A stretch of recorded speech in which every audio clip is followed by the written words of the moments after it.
Buenas noches. Como decía Pedro Salmerón hace rato, hay una batalla por la historia. Hoy por hoy nos estamos organizando, estamos convocando a la unión de todo el pueblo de México para librar la lucha por la plena independencia de nuestro país, en contra del dominio del imperio yanqui y de sus corporaciones, en contra de los tratados, el Tratado de Libre Comercio, la Alianza para la Seguridad y la Prosperidad de América del Norte, que han atado a México, lo han sometido y lo pretenden anexar a los Estados Unidos de las corporaciones norteamericanas. Y en esta lucha tenemos tradiciones como la tradición de los insurgentes y ejemplos como el ejemplo de Miguel Hidalgo. Entonces, lo que hace el mal gobierno, lo que hacen sus medios de comunicación, Televisa, es tratar de descalificar, de desacreditar a nuestros héroes para hacernos creer pues que todos somos una porquería, todos luchamos por intereses personales.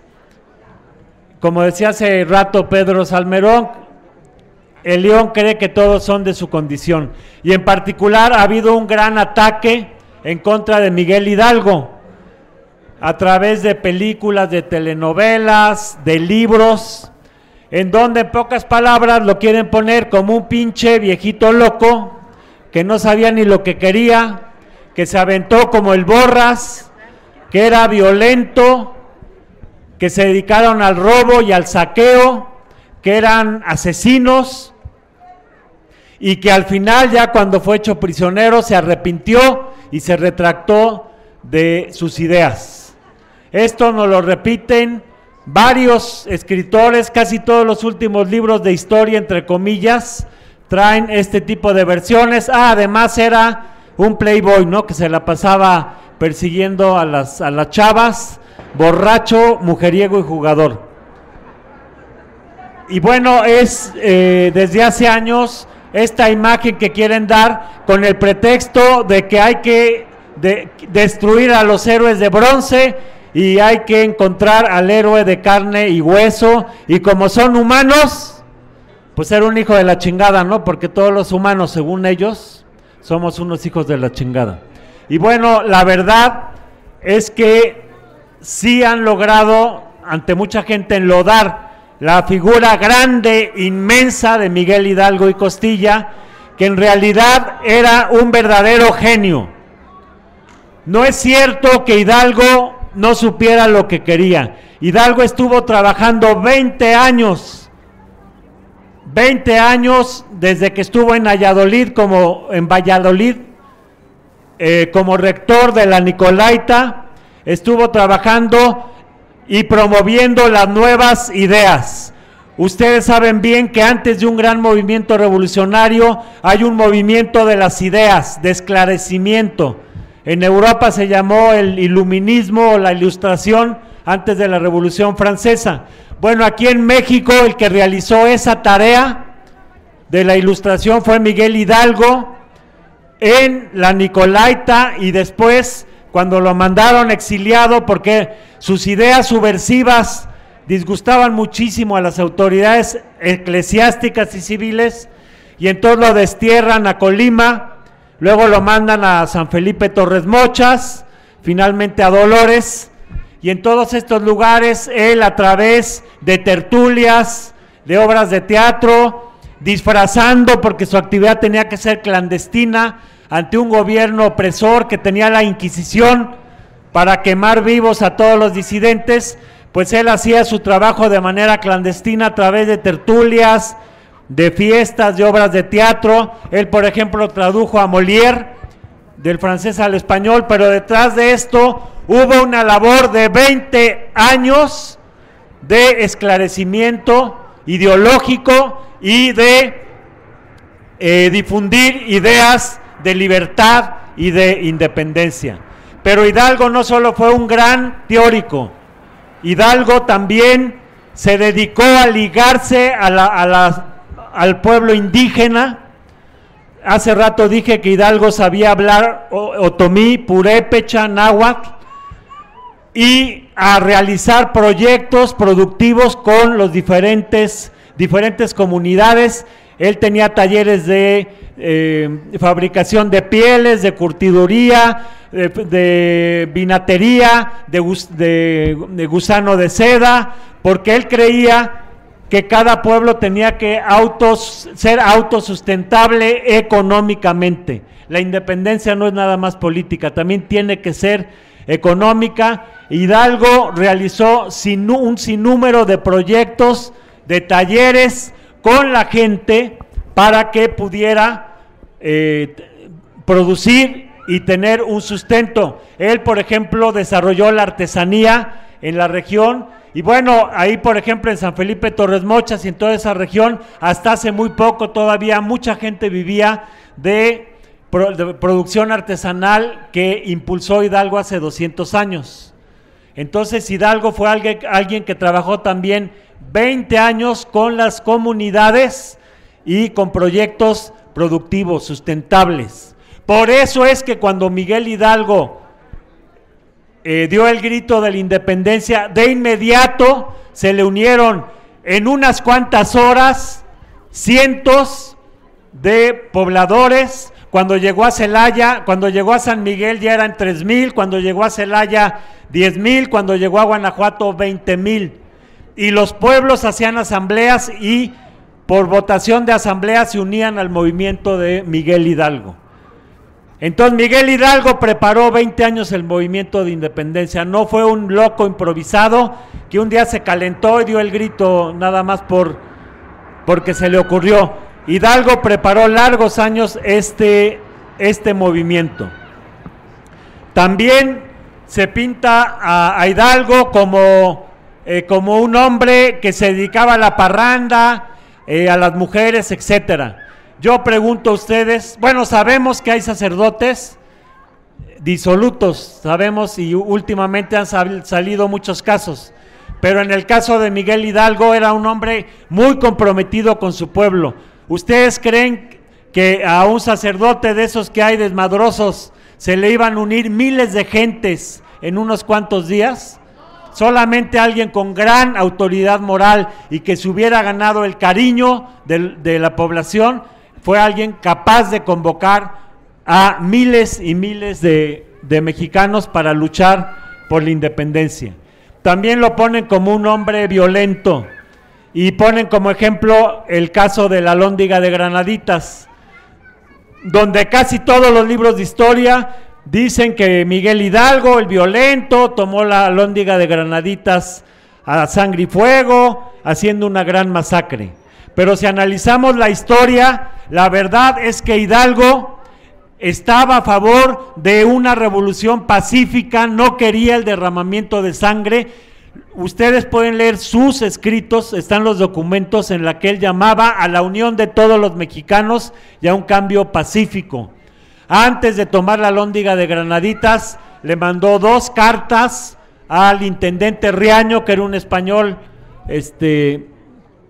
encargado del gobierno de la ciudad de Guanajuato, y Riaño desechó estas 2 cartas cuando la obligación, en términos militares, cuando un jefe militar está ante una fuerza que lo va a derrotar, tiene la obligación de rendir la plaza para evitar un derramamiento de sangre. Entonces Riaño tenía la obligación de rendir la plaza. En lugar de rendir la plaza, hizo una gran locura, metió ahí a todas las mujeres, a los niños, a toda la riqueza de Guanajuato, pero además se agandalló todo el abasto, toda la comida de Guanajuato, tenía alimentos en la Alhóndiga para alimentar a su tropa durante meses, porque él quería resistir ahí meses, y dejó al pueblo de Guanajuato sin comida. Por eso cuando llegan 20,000 insurgentes a Guanajuato, pues todo el pueblo se les une.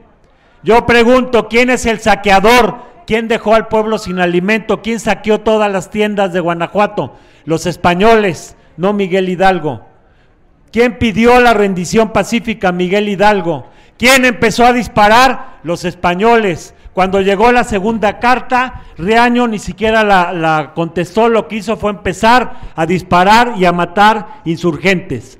Él desató la violencia, Riaño, no Hidalgo.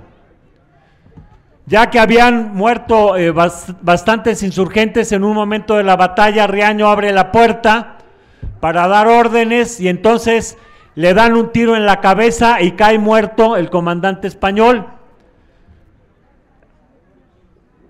Se cierra la puerta y de pronto los españoles sacan una bandera blanca. Al haber matado al jefe, al haber sacado la bandera blanca, pues todo el mundo asumió que ya se habían rendido.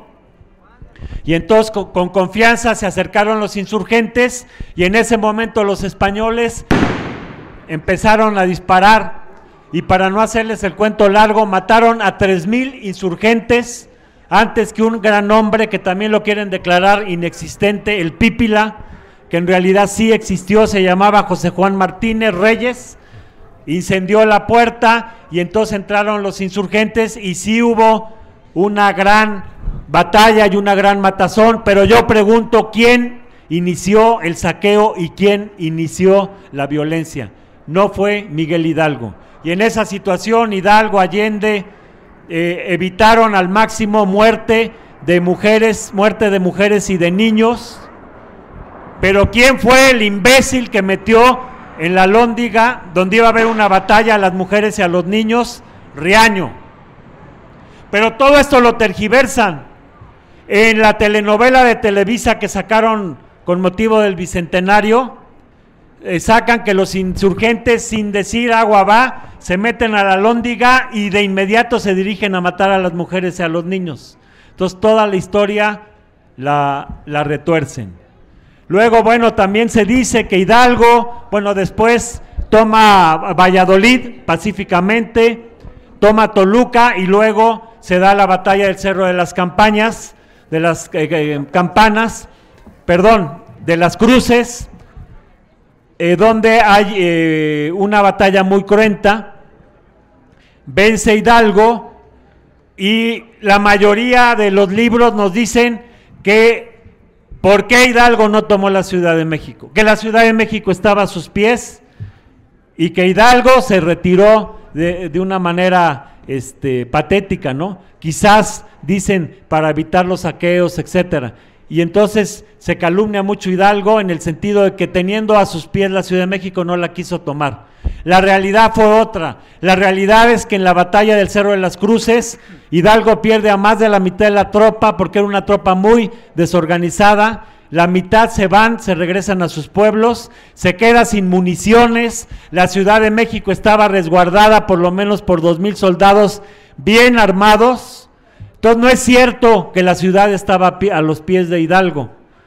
Si Hidalgo hubiera atacado la ciudad, quizás hubiera tenido que batallar mucho para tomarla, pero además ya venía Calleja de San Luis Potosí con 10,000 hombres y el riesgo de Hidalgo era quedar entre dos fuegos y ser derrotado, pero lo peor es que hasta ese momento Hidalgo no había dado a conocer su programa, sus ideas, el porqué de su lucha. Ya la iglesia, la universidad había llenado la ciudad de panfletos en la cual acusaban de todo a Hidalgo.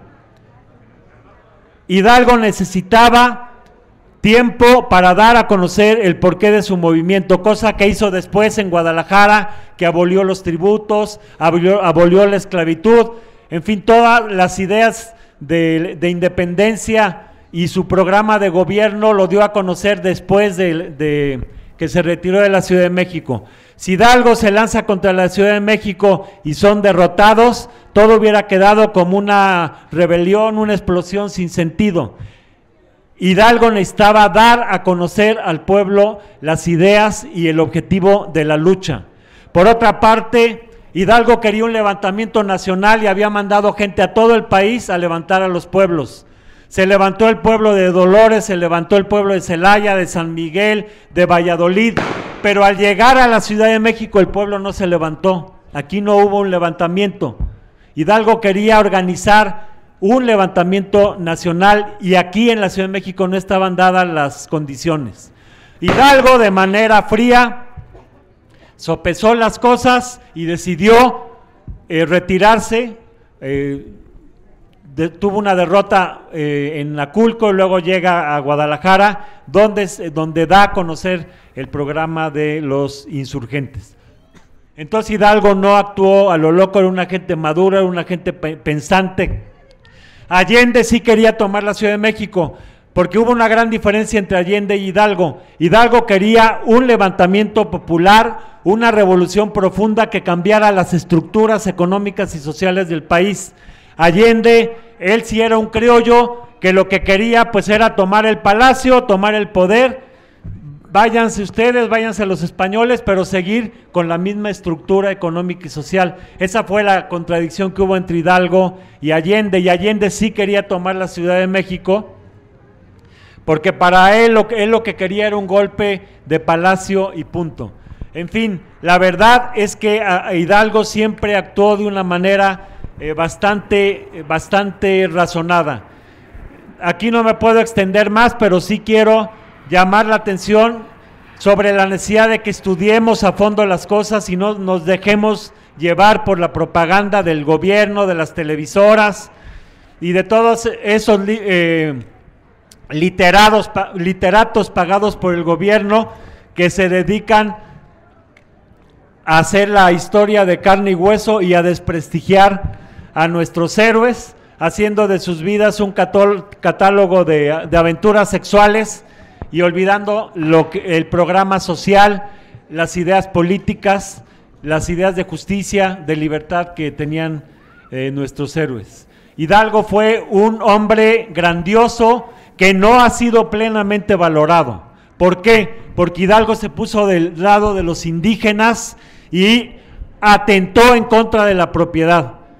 Por lo tanto, los conservadores siempre, desde hace 200 años, han estado contra Hidalgo, pero no nada más los conservadores, también liberales como José María Luis Mora, que es el padre del liberalismo. Su familia era propietaria en la región en la que se movió Hidalgo de grandes extensiones de haciendas y se vieron afectados por la reivindicación que hizo Hidalgo de que la tierra es de los indígenas. Entonces hace 200 años que están calumniando a Miguel Hidalgo. Creo que en el siglo XXI debemos, en primer lugar, en la práctica, lograr la independencia del país, lograr la independencia política, económica, cultural, militar, para que México sea una nación soberana como quería Miguel Hidalgo, y también reivindicar plenamente a todos y cada uno de nuestros héroes, y en primer lugar a Miguel Hidalgo y Costilla. Muchas gracias. Muy bien, un fuerte aplauso.